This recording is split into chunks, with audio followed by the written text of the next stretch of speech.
Welcome to Personality Speaking, where the tea is always hot. My name is Karen Ward. I'm an advanced certified personality trainer and speaker. I'm an author of the book Coupled for Life, Overcoming Personality Differences in Marriage. I am a personality coach, and I'm your host of Personality Speaking. I am so excited tonight, you guys. We're going to talk about some really good stuff. We had some technical difficulties with a couple of our guests. One may be popping back in. The other one had scheduling conflict. So it's okay. We're going to keep it moving because Stephen and I are here together and we're going to rock the house tonight. Well, I'm going to get in. I'm going to introduce him in a second. Listen, we're going to be talking about personalities as it relates to relationships. Tonight's is navigating your relationships by understanding our personalities. So I'm excited about this topic tonight. I have on the show was supposed to be the brothers, but I have one of the brothers right now. The other one's popping in right as we speak. So I'm adding him to the stream. And he's looking pretty good. So I'm hoping we can have him in for the whole time. But anyway, this show is dedicated. This show is dedicated to helping you understand your personalities and build healthier, stronger relationships. We're going to be talking about some terms that you may not understand. I'll be speaking about sanguine and choleric and melancholy and phlegmatic. Those are personality styles, and they were developed by the world-renowned Florence Littauer, who I studied under. And became advanced certified under. And so I'm excited about that. If you want to know more about those, because we did a brief overview in our very early shows. So if you check in on our very early show, you can see what the overview of the personalities are. Or you can go to my website, Beyond2, BEYONDTWOLLC.com. Again, that's Beyond2LLC.com. Thank you. I'm excited about this. Okay. So let me introduce tonight's guest. I'm excited about it. Tonight's guest was introduced to me by my sister in Christ, Dr. Celeste Owens, who went on to be with the Lord in November, and who I truly miss. She was more than a sister to me.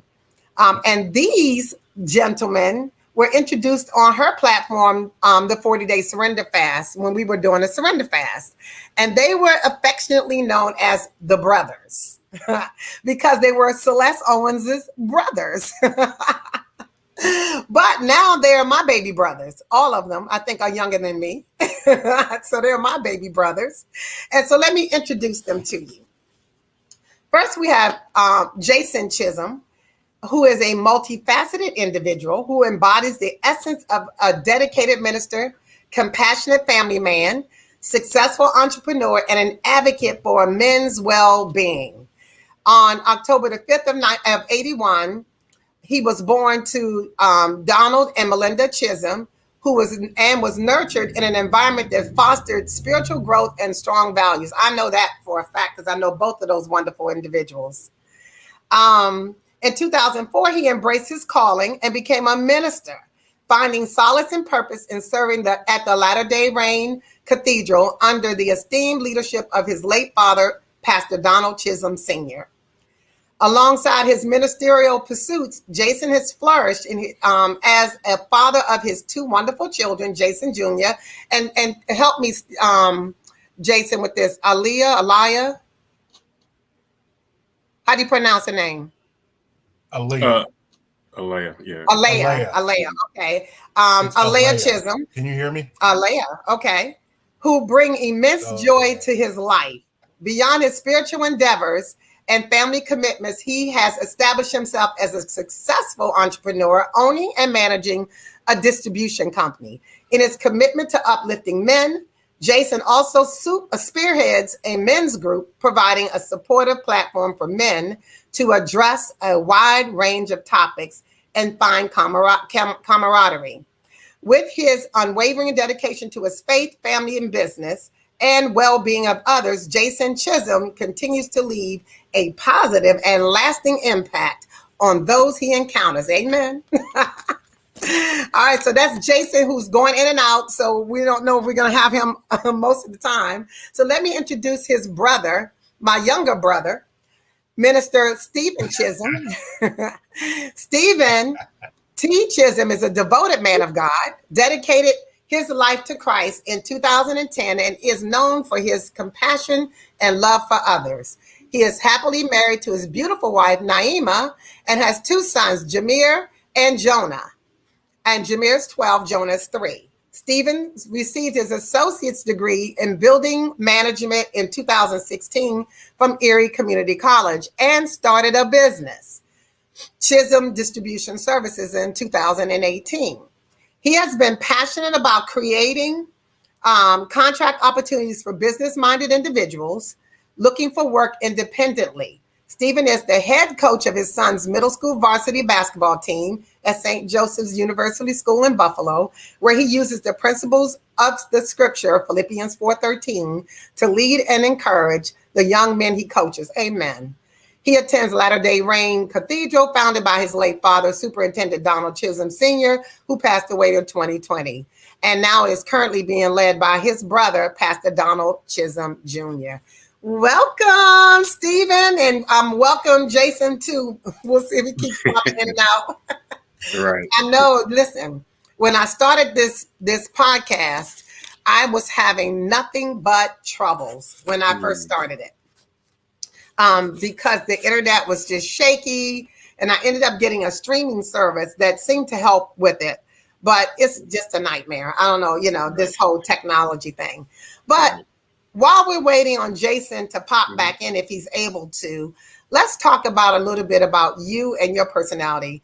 Tell me, how would you describe your personality style? Well, first, I would like to say thank you, Karen, big sis, for inviting us on. So I really appreciate it. You're so welcome. Yeah. So I think I believe I'm a sanguine, right? Okay. Yeah, I believe I'm more of an optimistic individual. I think I can see, I feel like God has blessed me with the ability to see the light out of any tunnel that, I might be placed in. So I always am just optimistic. So I think, would you say you're outgoing as well? You think you're very outgoing, or? I do think I'm outgoing. See, and you know what? From reading your book, I understand that there's like a primary and there's a secondary. Right. So you're going to have to help me with that. Okay. I'm outgoing at times. So not all the time. Gotcha. I'm outgoing. But again, I'm not just I'm not going to spearhead all the parties or anything like that. But I feel like more the optimistic side of things. I think that's why I label myself sanguine. But again, you're going to have to help me with that. Gotcha. Okay, I could do that. Now, my thing is this. You could potentially be one extroverted personality and one introverted personality style, right? Mm-hmm. Because the sanguine personality is the kind of personality that is very outgoing, will talk to anybody. They're usually very talkative. That's me. Bubbly, that kind of thing. Yeah. But the phlegmatic is also very social, but they're more introverted. And they like to be social, but they're social with smaller groups of people. So where I like to be around 100,000 people, the phlegmatic prefers to be around the smaller group of people that they trust, but they're still very social. So that's really interesting. Yeah, look at that. You figured me out already. Okay. Hey, Jason, we got you back. I had to go old school and go for my phone. Well, you know what? It looks like it's more stable. Yeah, look at that. Yeah, it looks like even the picture looks better. Okay. I was just asking Stephen to tell me what he thought his personality, how would he describe his personality? So I'm going to ask you the same question. How would you describe your personality? Ooh, I'm more laid back type of person. I consider myself, I let a lot of things just kind of roll off, stuff like that. So I'm more laid back. I'm more non-confrontational type of person. Definitely, people say I'm funny. I don't see it, but but I'm definitely a loving person, man. Loving person for sure. So I will go with that for the main part.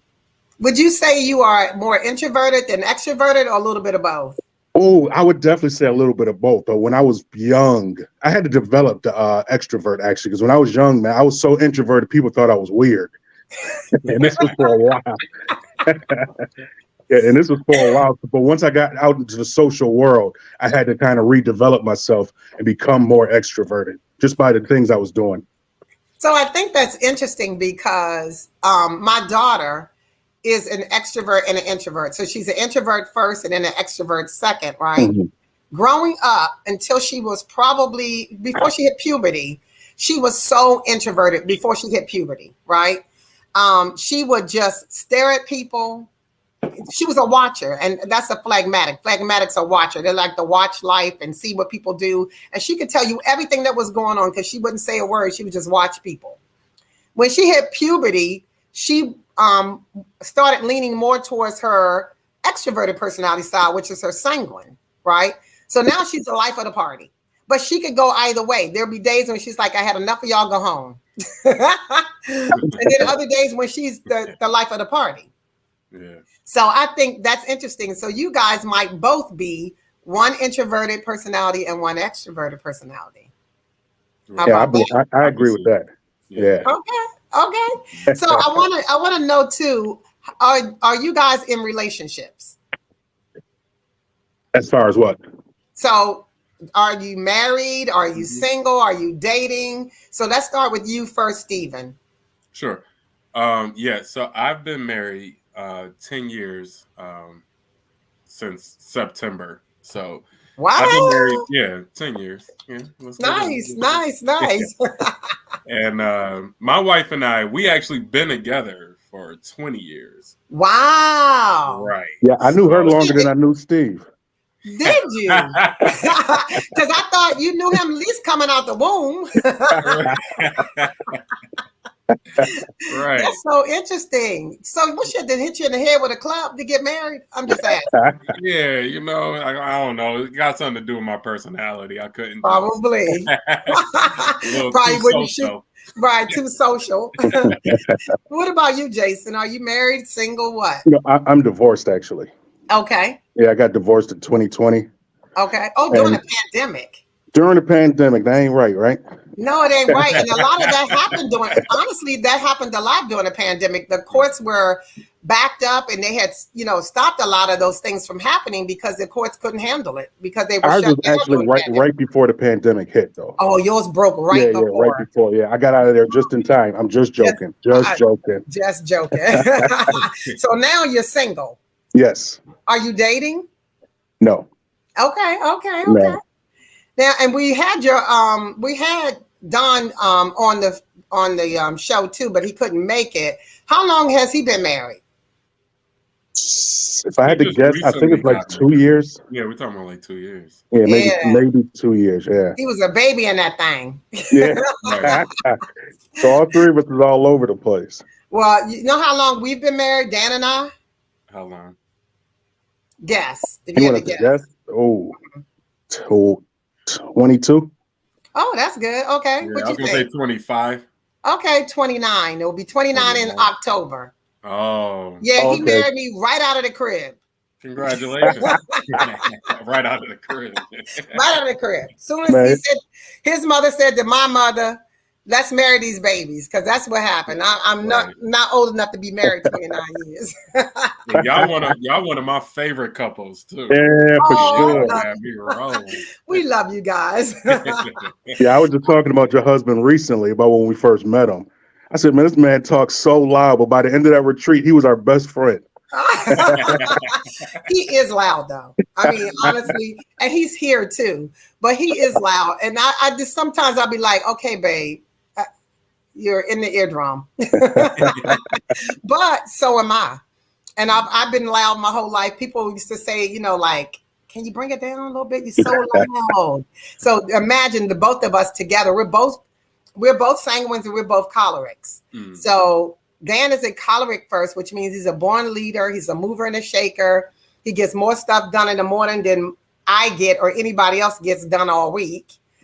And but he's a sanguine second. I'm a sanguine first, which means I'm a fun girl. is all about having fun and living life to the full and enjoying being spontaneous. And he's that secondary. So when we go on vacation, it's like, woo, party over here. But when we're trying to decide things, geez, it's like two bulls in a china cabinet. Like everybody's right. Everybody got to have their way. Right. So let's talk a little bit about, I want to get into some categories. I'm going to talk about communication. I want to talk about finances, and I want to talk about forgiveness as it relates to dating and being married. Like what, and I want you guys to tell us stories if you have stories, right? About any of the topics that we're talking about. But first of all, I want to know, how would you approach effective communication in your relationships? And anybody can take it first. Who wants to go first? Yeah, effective communication. Yeah, how do you approach it in your relationship? Right. So when I approach effective communication, I am very thoughtful. I like to gather my thoughts first, because I got to be careful. Like, could this be confrontational? Could this be? It depends on what the communication is, right? Right. But what I live by is that there's no such thing as not enough communication. I'll over communicate if I have. Oh, I love it. Because I like things to be nipped in the bud. But I would hate to not say enough. But the way I approach it is just simply, listen, if I feel like I have a thought that I feel like needs to be considered, I make sure it's a safe place, and then I just kind of communicate right then and there. My wife and I, we've been together so long, we talk. To drop that's good. We talk. Yeah. So, again, it depends on the communication. If it's good communication, it's always a safe space for good communication. If it's something that could be confrontational or, can cause some sort of conflict, then that's when I'm very careful about my thoughts. And then I want to consider, is this worth bringing up? Or, I kind of ponder on the thought before I allow it to release. And then, just so I can know, just so I could be sure that this could be a constructive conversation, opposed to something just being brushed off. Well, I like that because sometimes I think, especially if your personality is non-confrontational, to approach it from a safe space. Like, how can I communicate so that it is safe for me to receive the feedback, right? But also safe for my spouse to be able to communicate, with me effectively. And I can tell you that really comes from the non-confrontational part is a phlegmatic trait. So phlegmatics are non-confrontational. They would rather let you have the argument, let you have whatever it is that you want. I don't want to fight with you, so you can have it, right? Mm-hmm. That's not a sanguine and a choleric route. No.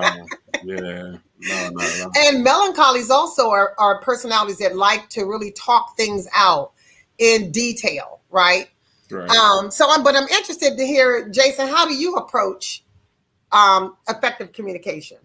See, mine's is more of a work in progress. I would go in and say, just like we're saying, I'm non-confrontational. So when I was married to a person that wanted to talk right then and there, and I needed time to cool off, because there's no 0, 1, 2, 3 with me. It's 0 or 10. That's it with me.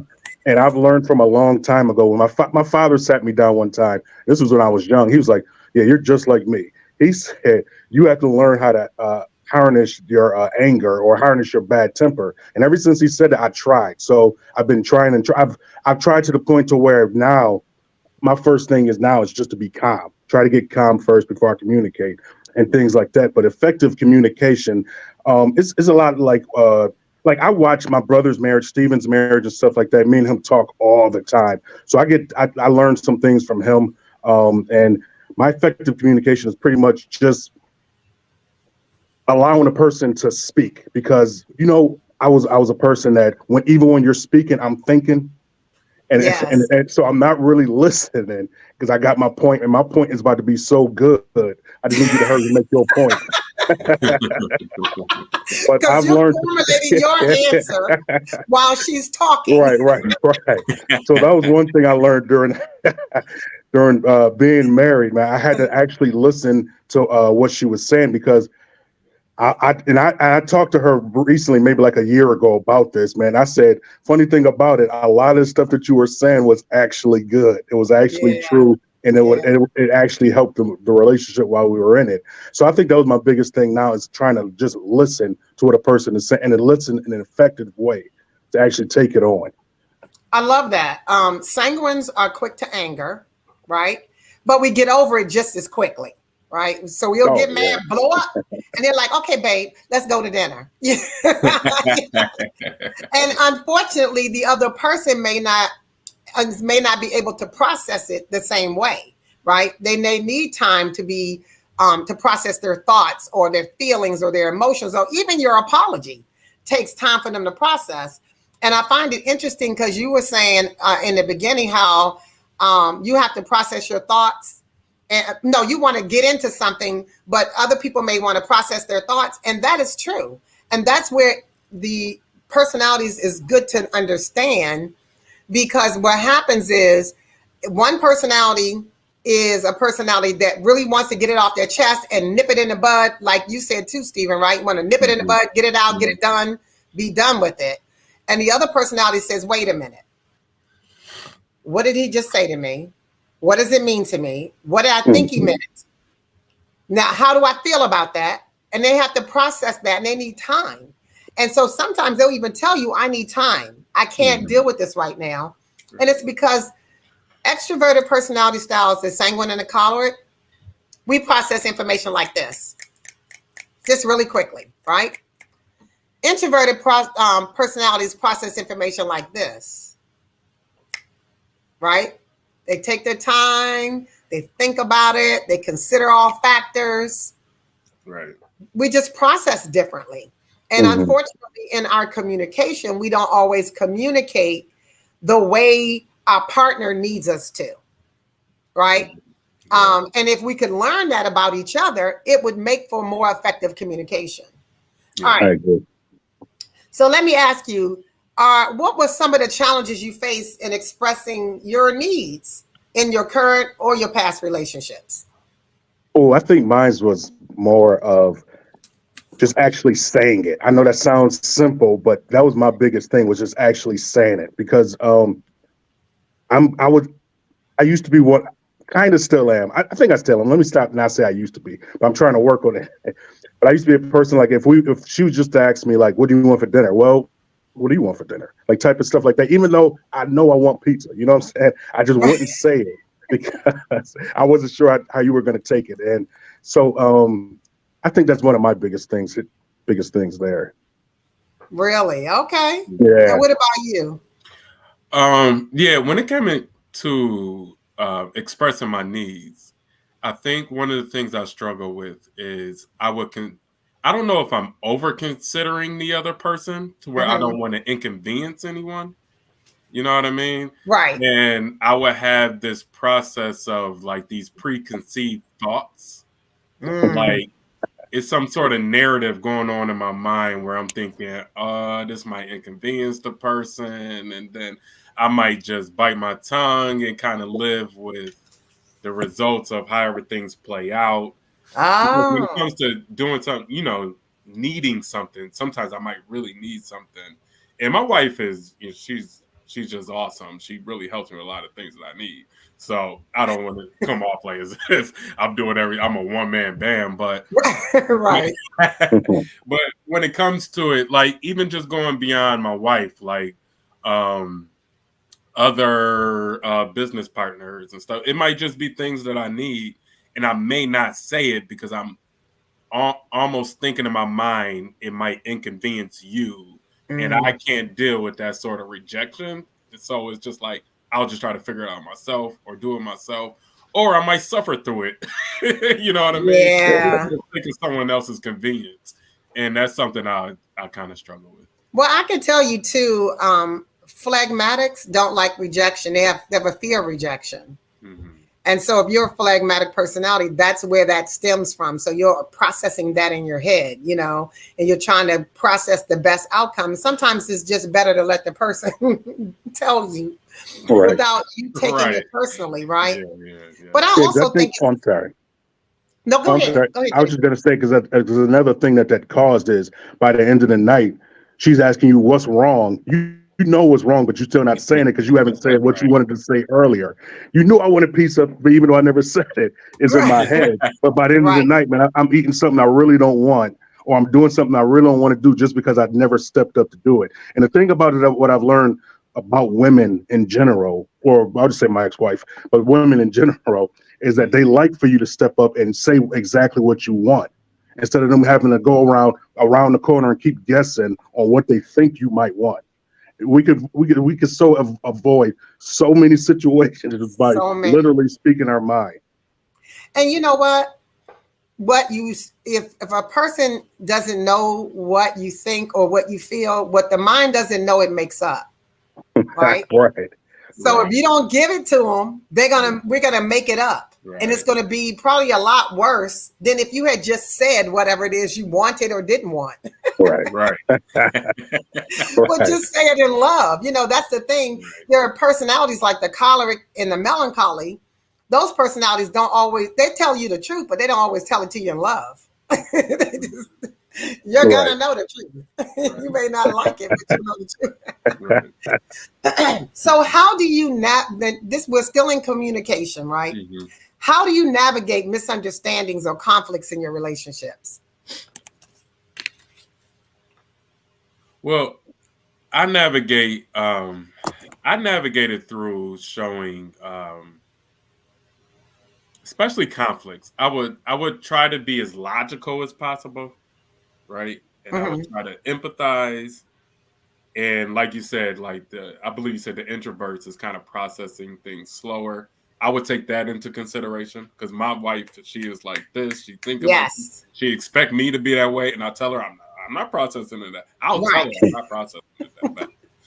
But we are gonna hash this out. Right. Like we're gonna figure this out, and we're gonna take as much time as we need to take. And I try not to be judgmental on her part. I always try to tell her, listen, I know whatever you're telling me, it is your truth. So I'm not debating it. I'm not dismissing it. I just hope that you can hear what I'm saying. And I am going to fight to hear everything you're saying. And I'm going to try to process that. And I'm going to try to sympathize with it. Even if we want to take the first 20 minutes to half hour to just focusing on your issue with me, I'm willing to do that. Just let me know. Just promise me that we can do the same thing, vice versa.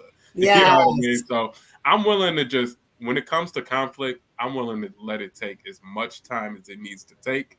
Because if someone truly needs to apologize, then that needs to get done. And so if it's on me to apologize, I want to be quick to apologize. I'm just the type of person, I have to see it first. Right. If it's on me. And I need you to allow the same amount of time because you need to be careful as well that it might just be you who are the one who was offensive in that, in this. So at the end of the day, I'm willing to I try to remind my wife I would let this take as much time. I'm not trying to rush this thing. Let's talk and hash it out because it's going to make both of us better. I know it's going to make me better. So. I love that. And what about you, Jason? Mine's is more of a. I try to create. I guess to say it, the best way to say it is a safe place, safe place, just to let them know that okay, we can communicate now. Like I may throw out a joke or something like that, or I may come try to tickle you or something like that, just to let you know, even though we're arguing, let's hash this out.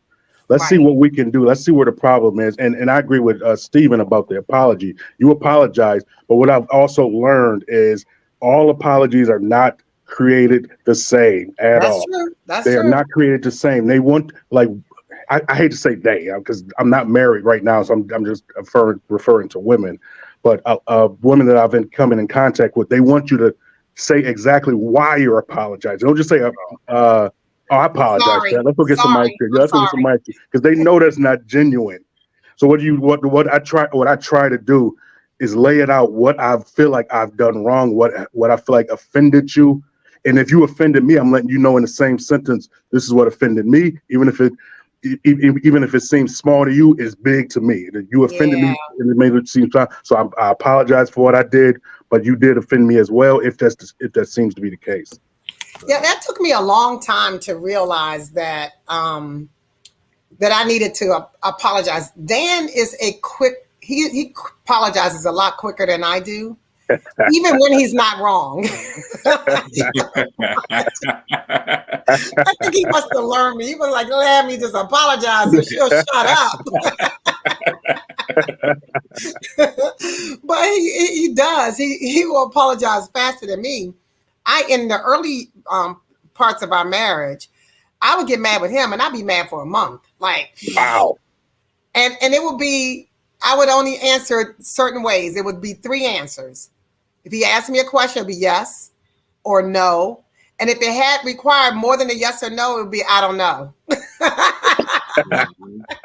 I would hold a grudge for so long. And I learned that was just not, it's just not good to do that. Because first of all, Dan would come in and out of here like he didn't even realize I was mad at him. Hey, babe, kiss me. I would be so, what is kissing me? Get off of me. He also used to do this thing. It was really funny.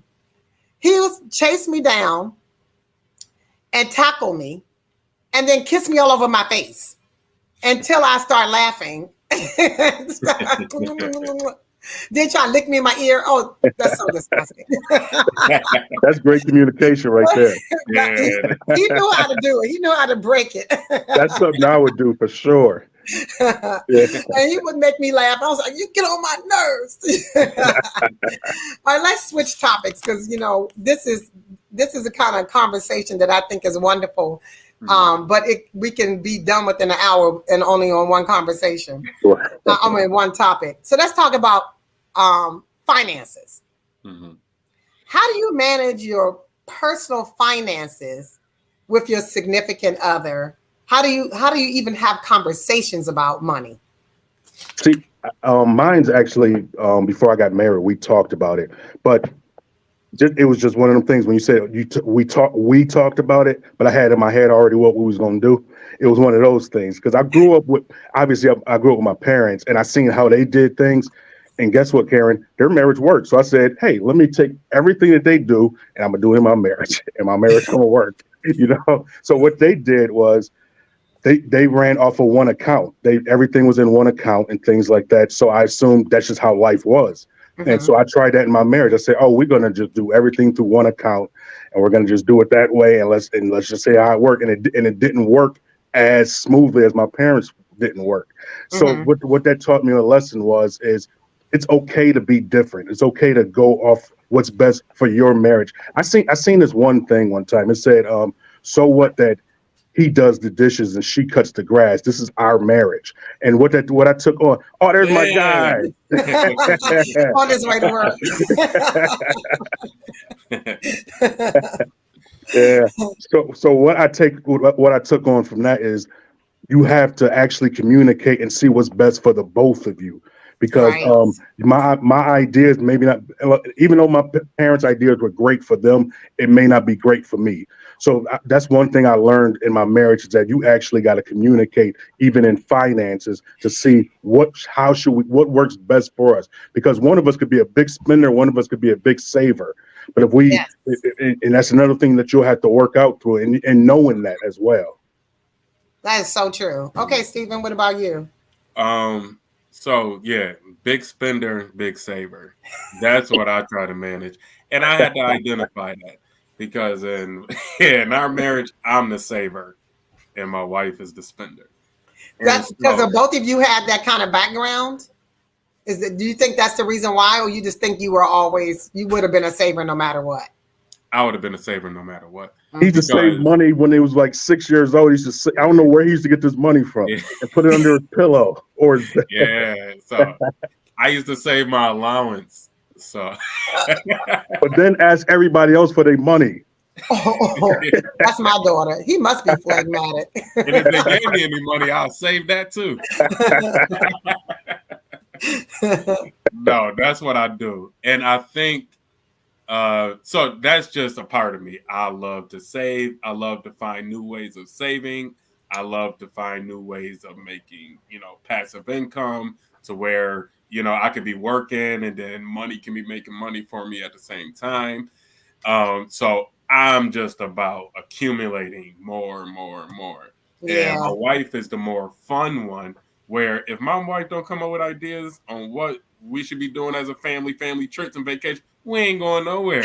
Like, I'll just be honest, right? We'll be getting pizza on the weekends and just finding a Netflix series and we just chilling, saving money. Chilling and saving money. Yeah.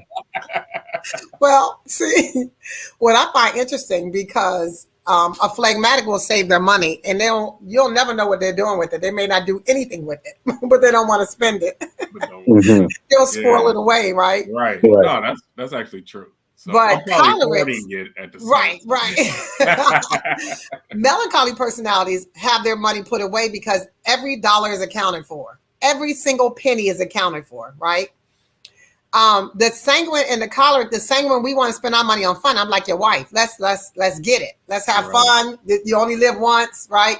Dan is like that too. You only live once because he pulls on that sanguine side of him.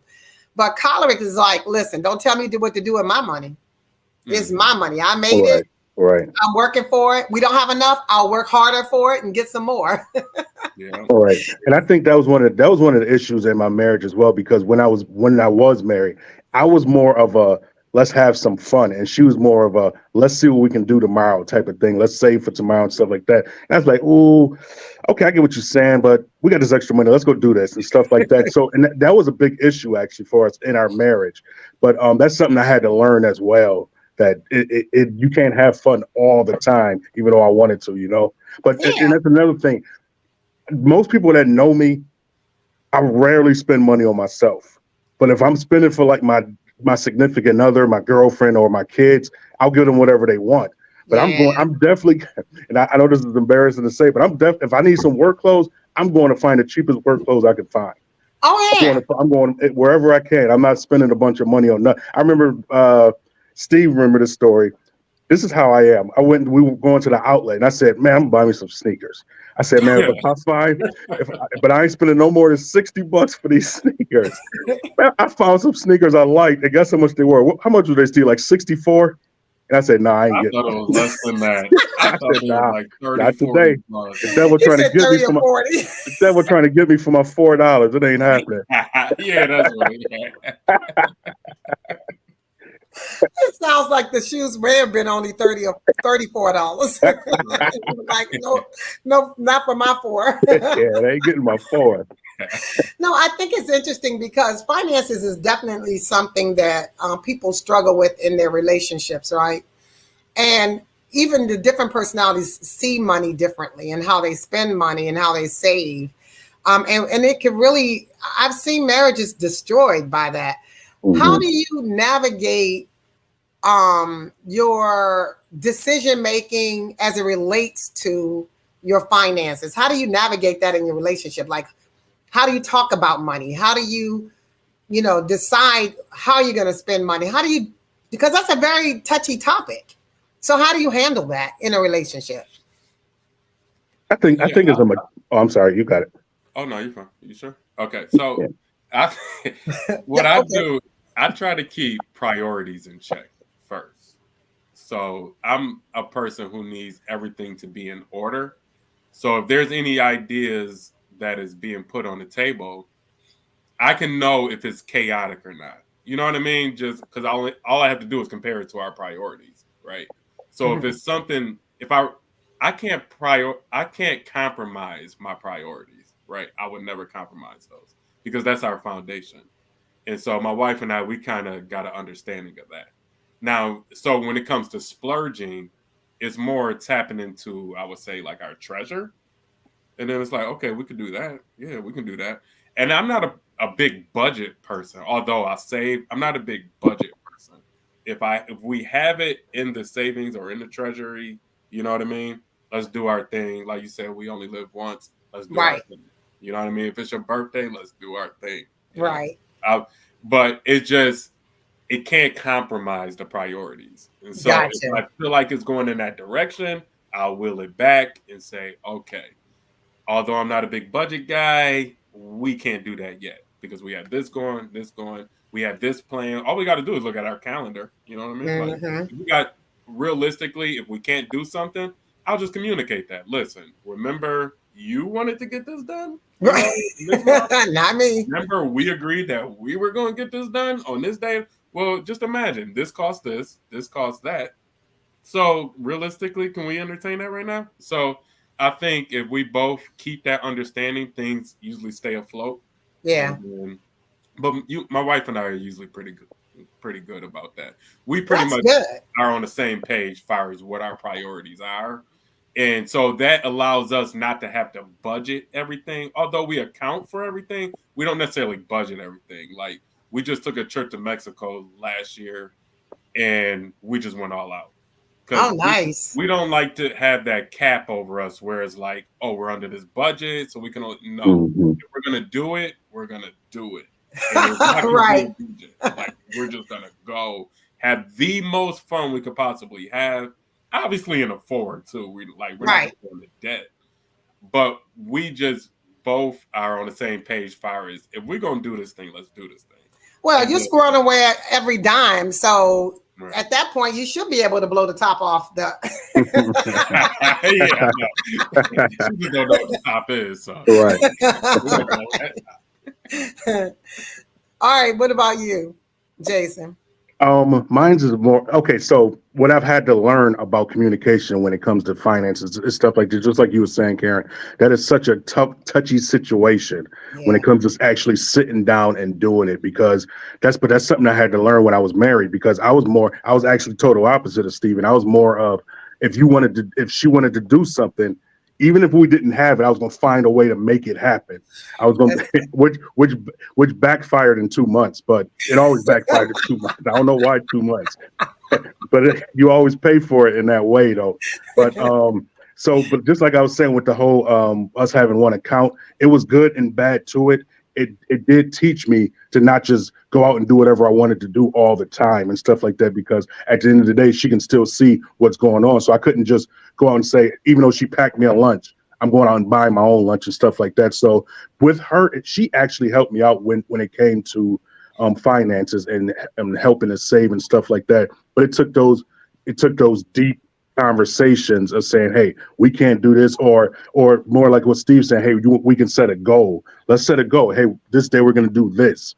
And you have something to look forward to at the same time. You're saving money. You're not just blowing money and things like that. So it's a tough topic, like you say, because a lot of men think, hey, I'm making my own money. I can do whatever I want with my money. But at the same time, when you're in a marriage, man, you have to compromise a lot of different things.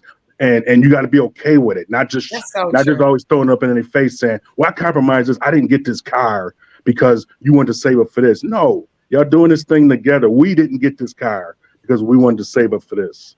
Yes. Now that's interesting, because Dan is a lot like you. If I say anything, baby, why don't you go get it? It doesn't matter. We could have 1 cent in the bank. He'd be like, baby, go and get it. We got it. Don't worry about it. You know, if he has to work 700 more hours, he'll do what he got to do. 700. So I can have whatever it is I want. But I'm really, really careful about that, because I want him to retire. And I don't want to put any pressure on stuff that I don't really need. And I've gotten to a place, I think, in my life where less is more for me.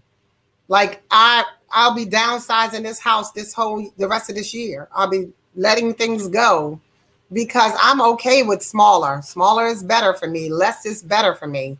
I don't need all the extra this, that, and the other. But I think you have to come to a realization that works for you as a couple, you know?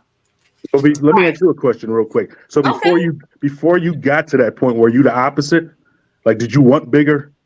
No. Well, let me tell you this. So I always think that when you have two people that have the same personality styles, if you both are frugal, one will be less frugal than the other. If you both are spenders, one will be less spender than the other. So Dan and I both were coming in the relationship spenders. So just so you know, he's an only child, so it was all about him, right? And for me, I'm the youngest of 10, but my mother was like, you want it, buy it. While you young, you working, buy what you want. So I would just put it on a credit card, and my mother, I would come home and she would say, well, how much did that cost? I'm like, I don't know.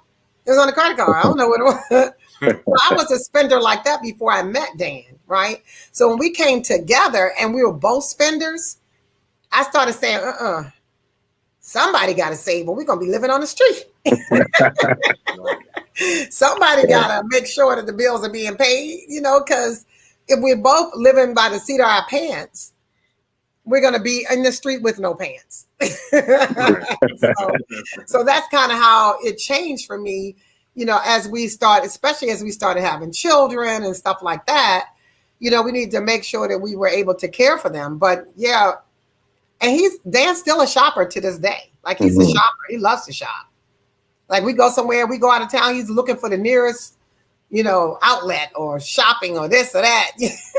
Even out of the country. Where's your nearest mall? He always want to buy something. Yeah. All right, so let's talk about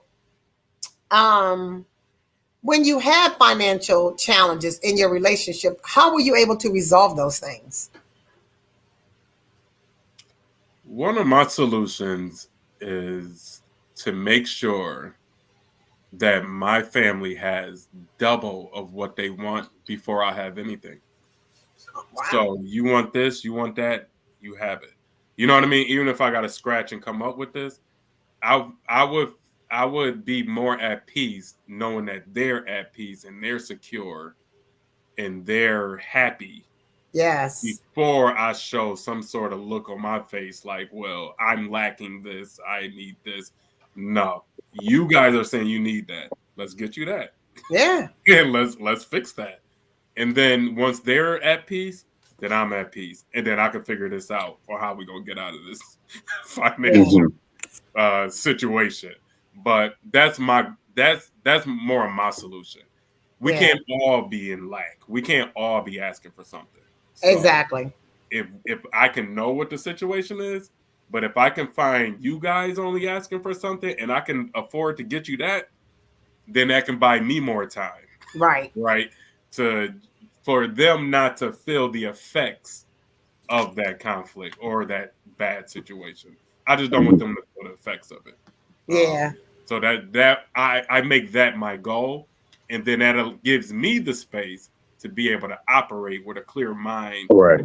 I agree. Build off of getting out of this situation. Right. Love it. Yeah. See. Okay. So mines go back a long way. So growing up, man, I used to see my father borrowing money at times. This is when we were living pretty bad, but he used to borrow money. So I kind of grew up with that mentality as well. So when I got into like I said, like if my spouse or my kids wanted something, it wasn't that to me. I couldn't say we're not going to do it. I was like, I got to figure this out how to do it. Mm-hmm. So I started borrowing in my 20s. I think I started borrowing money like crazy, right? Borrowing money. And you know what I do after I borrowed that money? Thank God for letting me borrow this money, right? Right. Thank God that I found a place I could borrow. So I started hearing little signs of like, you got to trust God. You got to trust God. Yeah. I'm like, oh yeah. No, I trust God. Look what he set me up with. I know 5 people right now that always let me borrow money. For some reason, these people stopped letting me borrow money. I was like, wow, look at the enemy. You know what I'm saying? So what I learned in that thing was literally I had to start trusting God. Even when I didn't see it coming, I had to trust God that it was still coming, even in my marriage and things like that. Because I remember one time, my mother and father used to bring the story up all the time. We were down we were missing something. I can't remember. We needed a bill paid or something like that. And I said, this today, I'm not going to borrow. I told my parents the story. I said, I'm not going to borrow nothing. I'm just going to trust God. You know, a check came to me on a Sunday on a holiday. Wow. So how is that even possible? But ever since then, I was like, man, I'm just going to trust God, man, in these financial situations and things like that. And once I did that, I would never lacked again. I love it. I love that. That's excellent. That's excellent. Mm-hmm. Because I think a lot of times we do trust ourselves, right? Yeah. Cholerics are very highly accomplished people. They work hard. They try to get whatever they need to get. And so they don't really feel like they have to trust God because God made them capable of doing anything they need to do. And Right. so that's the unfortunate thing, is that we sometimes walk away from what is important, and that is trusting God, the God of our understanding, and that is my Father in heaven. So, so let's talk about this other topic because we only have 10 more minutes. Cannot believe we've been talking for 50 minutes already. It's Yeah, I crazy, know. right? I know. Right. So let's talk a little bit about forgiveness. Woo! How do you approach forgiveness in your relationship? How do you deal with forgiveness or forgiving someone? What I think with me, it's more of not taking it so personal. Not taking it so personal, no matter what matter what she has said to me or things like that. Not taking it so personal because when people are angry, they some people go as low blow as they possibly can.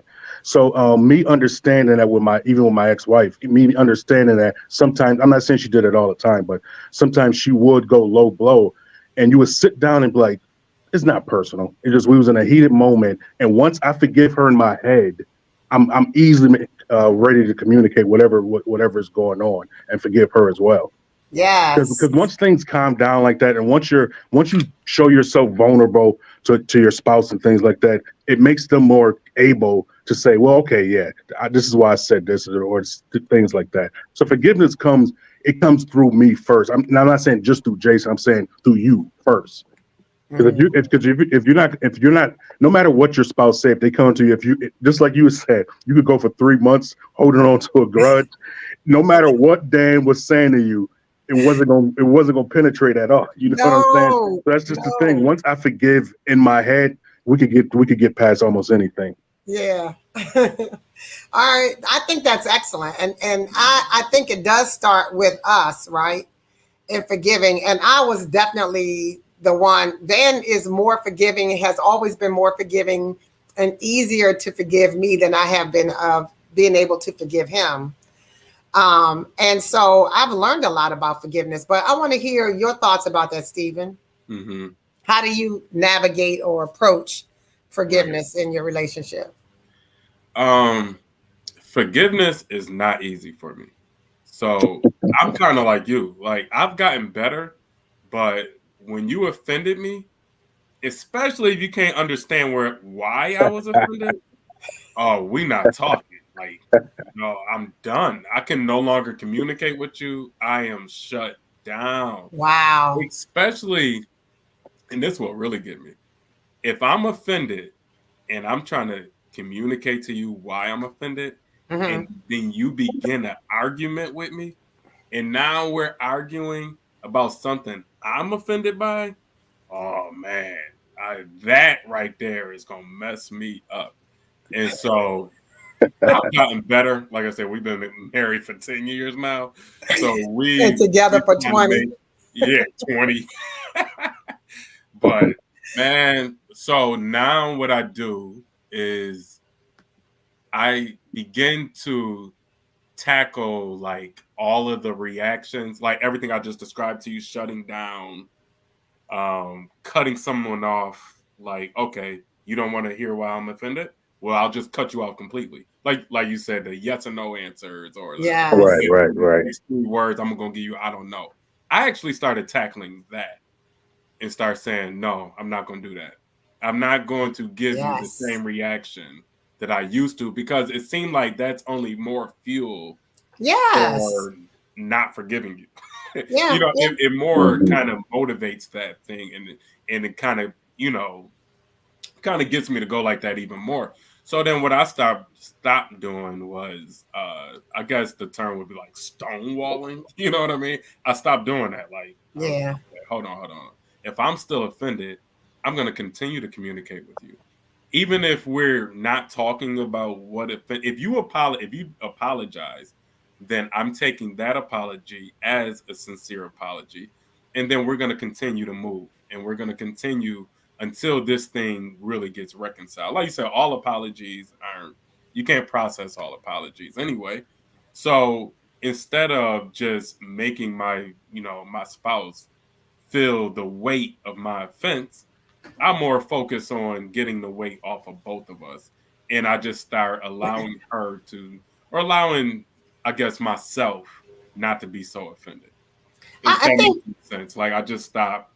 I stopped playing into the reaction game of just like, no, you don't make me feel better, and I'm gonna still keep treating you like crap. You know what right, I'm Yeah. saying? right, Like I realized how childish that was in me. right. Okay, stop. Okay, let's do some growing up here. Listen, she Yeah. loves you. She's not doing anything intentionally to hurt you, but you're offended. We get it, but let's get over this thing and let's really figure this out. Now, I see, love I've that. always. Oh, I'm sorry. Go ahead, Oh, Jason. and I was about to say, I'm always fascinated when I hear people saying that they're doing something for a change or they're recognizing a change because I think that is so underrated in this world and in a So relationship is. itself, not even just marriage and its relationship itself. You see yourself doing something for 10 years, and like you said in the 3 months, you don't talk for 3 months. I'm just doing this because it's just how I am. And then one day you wake up and you say, this ain't working, or I know this ain't right. That's Mhm. God right there. That's God showing you, yo, you got to grow up. Yes. You got to be better. Yes. If you want this Yes. thing to work, you got to do better. When I hear stories like that, that always fascinates me Yeah. because I love growth. I guess I'll say I Yes. love to see growth because Yes. I've been around with Steve and his marriage and things like that. It was great times, good times, bad times, and some of his bad times, I was like, ooh, I'm not sure what's happening here. But all of a sudden, boom, they come out and they're the best friends again, and I love that. But then Yeah. Me and Steve communicate so much. He'll tell me detail. Yo, guess what? This is what's happening. I changed this. I did this, and this is what worked. And I love that. I love I growth. love it too. Yeah, I love that. I love it too. And it's interesting. It took us some years before we got to the space, but like we get mad at each other, it's a split second. It's really a split second. I'll get mad, he get mad. It'll be over in a split second. I'll go back and say, you know what? I just wanted to tell you why that bothered me. It bothered me because XYZ. Well, Hmm. babe, I'm sorry. I didn't mean to do that to you. I didn't know that that really bothered you. We would just hash it out really quickly and be done with it because Hmm. nothing has been that great that we can't get over. And the other thing I recognize too is one of my favorite quotes is unforgiveness is like drinking poison and hoping the other person will die. Right. That poison is Right. killing you. It's not killing Right. nobody else. Yep. So that poison is in you. And every time I don't forgive somebody, I feel like I'm bonded to that issue or that Yeah. situation or that person forever until I let go. And or as we all heard, let go and let God, right? Right. I forgive you, I move on. And I love that. That's a freer way of living. Right. I Right. agree. So we're down to the last few minutes of the show. What are there any comments or anything that you would like to leave our audience on the three topics we talked about: communication, forgiveness, or finances, or just any other tips or anything you want to share with the audience? I would say as far as when it comes to marriage or relationships and things like that, not even just relationships, just in life in general, you have to recognize how big communication is, and even now that's something I'm still working on because I'm still not the most person I may not just vocally just come out and say no, this is what I need or something like that. I would say it in a way I would say it in a way to where you're gonna get it but you're not getting it direct or something like that. So what I'm learning is how big communication is when it comes to relationships and things like that. Because if a person doesn't know that you're upset, even though they know you're upset, but they don't know why you're upset, there's nothing they can do. And I thought you said it so perfectly. They'll come to their own conclusion on why you're upset. And then they'll Mhm. try to work on that. Well, she's upset because I didn't get that ice cream. Let me get that ice cream. I bring the ice cream home. That ain't why I'm upset. Well, what's the issue then? So communication itself is very, very big. And I think that's something I don't know if you ever could get it 100% down packed, but it's something you have to learn to work on daily. Yes, daily. Excellent. All Yeah. right, Stephen.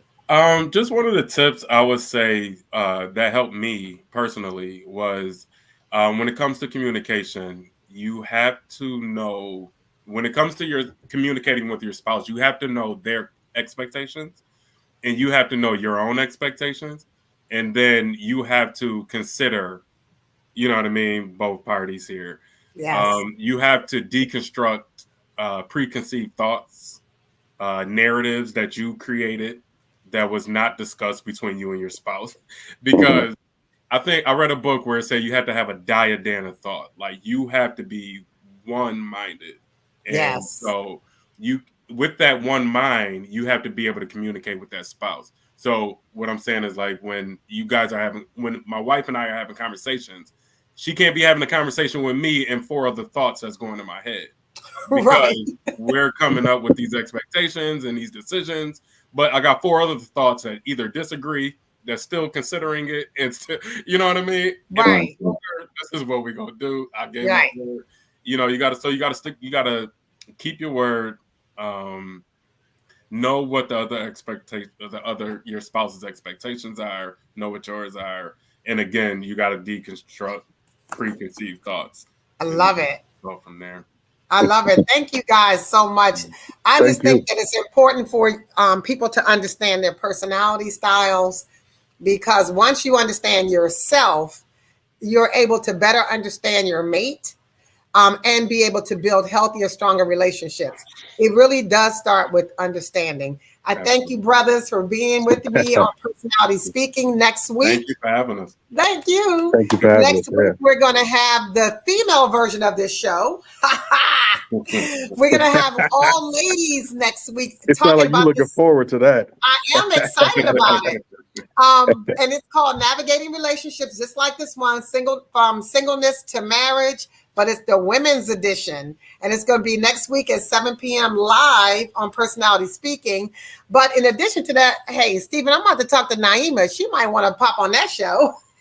I know, right?